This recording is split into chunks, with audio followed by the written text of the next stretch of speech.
It's 26 minutes to 8. And you're listening to Morning Report. Well, two major political polls this week made for grim reading for National's Simon Bridges. Both had the opposition leader being supported by only 1 in 20 people, and both showed there was more support for his colleague Judith Collins. Asked on Morning Report yesterday if she thought her leader was doing a good job, Miss Collins had this to say. Oh, I think he's doing the best job that he can, and I think that all we need to do is to do better, and everyone has to work very hard together. But the big issue from my point of view and my experience in politics is the more that a party talks about itself, the less likely people want to listen to them. And what they do want to know, the public, is what we are doing for them and what we want to do for them. Mr Bridges is in the Wellington studio. Atamarie. Morena.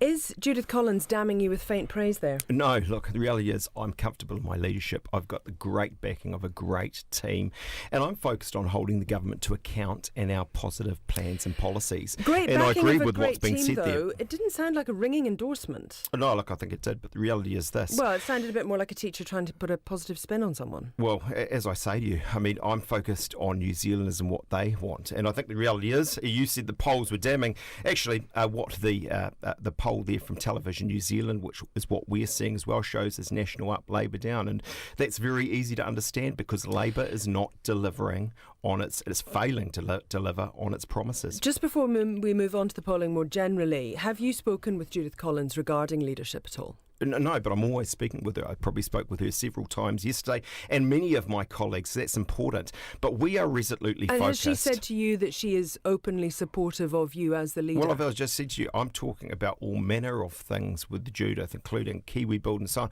That's what we're focused on. But actually, are you talking a middle leadership New Zealand. with her? No, but I want to say to you that we're focused on a middle New Zealand right now that got nothing out of a budget except more tax, more costs, more debt, and a weakening economy. We know they're the things that matter, and that's why we're in the mid-40s in our polling, because New Zealanders know that this is a government that, as I say, is failing to deliver on its promises. So you believe the Colmar Brunton? Yeah, because it's very similar to what we are seeing. And, look, there'll always be variety in these things. I mean, it's sort of a new phenomenon, isn't it? We've seen it in Australia and America and other countries. But I know we have very strong polling. It's very similar to what we've seen in TV New Zealand. And frankly, when you look at this budget... So the Reid Research it's an outlier, as far as you're concerned? Well, it's a rogue. I think you've got a situation, you've got variation, haven't you? You've got one poll that's very different from another. They simply can't both be right. Are you also in your polling looking at your rating as preferred Prime Minister? We look at all sorts of things, but I'm not going to talk about that, Susie. But is that also reflective? You said, broadly speaking, that the polling is reflective in terms of the party vote. Is it also reflective in terms of your personal rating? I'm confident, comfortable in my leadership. I'm focused on Kiwis, That's on a Labour Party that is failing to deliver for New Zealanders on its promises. But I'm specifically asking you, Mr Bridges, about your personal rating. You've been very open, and that's great that you've said that, broadly speaking, the Colmar Brunton reflects your polling as well. But what about your personal rating? My answer is that's not what I'm focused on. I'm focused on our positive plans for New Zealand and holding a government to account. And it needs it. And that's why National is up and Labour is down. Because actually, as we worked out yesterday, there's $1.5 billion more petrol taxes that they've piled on literally since the budget. And I'm trying to talk to you, Susie, about what New Zealanders care about. I know, but the questions that I'm asking you about are about your polling. And you've been very open. No, you haven't. You've been very open about your party vote, but you haven't been very open about your preferred Prime Minister status. Why is that? I haven't actually told you a party vote. All I've said broadly is that it's similar. Because what matters in polling ultimately is where parties are at. That's what determines power. And we've got a situation where there are two polls.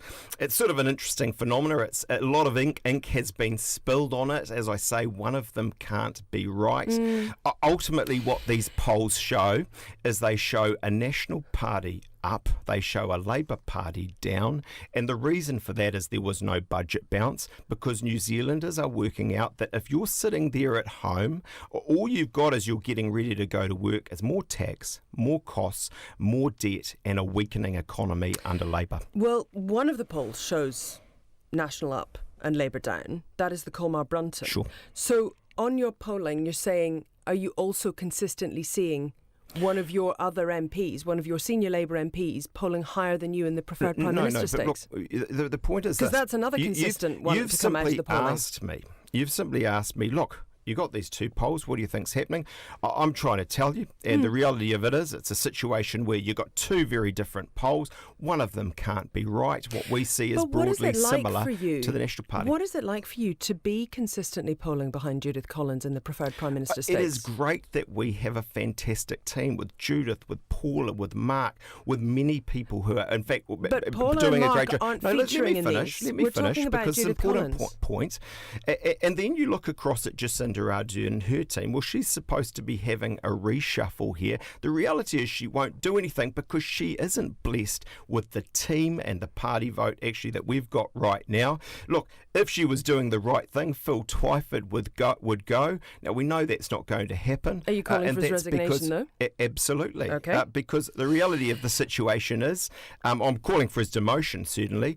The reality of it is that is the most visible. That is the most visible manifestation of a Labour Party that is failing to deliver on its promises. OK, what about the situation with the budget breach? Do you still want Gabriel Makhlouf, Secretary of the Treasury, to go early? I think there's no question his position is untenable. I mean, just go through it. Should he have resigned? Yes, he should have. I mean, I cannot see any other scenario here. It's pretty simple, fundamentally. The Treasury was advised that there was no compromise. In fact, they were told there was simply a data management issue, which effectively means look at yourselves, Treasury, not at anyone else. Despite that, he went out and he talked about hacking. Yes, he referred and why do you this think he to did the that? Police. Well, he probably had a huge amount of Was he badly pressure. advised by Treasury officials? Well, we don't know all of that, but he's ultimately the boss and he would have been under a huge amount of pressure. I mean, the other thing that is here, of course, is a government that sat on a lie, and that's not right either. Why did you hold back on where you'd got the information from? Because I'm not the government. Because the government has thousands of officials, because actually it did know the true situation, because I said literally on the day it was a situation where it fixed the issue that it had on its website. But why not GCSB. Why not front up and say this is what we know, and this is where we got it, and this is how we got it? Well, I did, and did that change? You didn't. Yes, I did. No, you didn't. You Thursday didn't say morning, where you'd got it from. 8:45 a.m. Oh, I did yeah, exactly but on Tuesday you didn't. And did that change anything from the government? No, they continued to obfuscate and to not tell the real story. But you sat on information as well. You sat on information for 2 days, from Tuesday to Thursday, you sat on that information about where you got it from as well. And was that in the public interest? What I understand ultimately here, Susie, is that this budget was botched. And when New Zealanders look at it, and this is why National is up, they simply see a government where there's nothing in it for them, where the economy is weakening, where health didn't get what it needs, where people have to go to Aussie for cancer drugs, and that's why National's doing well. But sitting on that information for 2 days, wasn't that just a political stunt? I'm not the government. My job is to hold... That's not the question. Was it a political stunt? It absolutely is the answer. I'm not the government. My job is to hold the government to account and develop positive plans and policies. What people saw in the budget was a lack of competence, a lack of accountability, and something was far different from the well-being transformational hype that had been talked about. New Zealanders know that Labour is failing to deliver on its promises. Thank you very much for your time. That's the National Party leader, Simon Bridges, in the studio. It's now 17 minutes to 8. A little bit of traffic news this morning. One person has been taken to Wellington.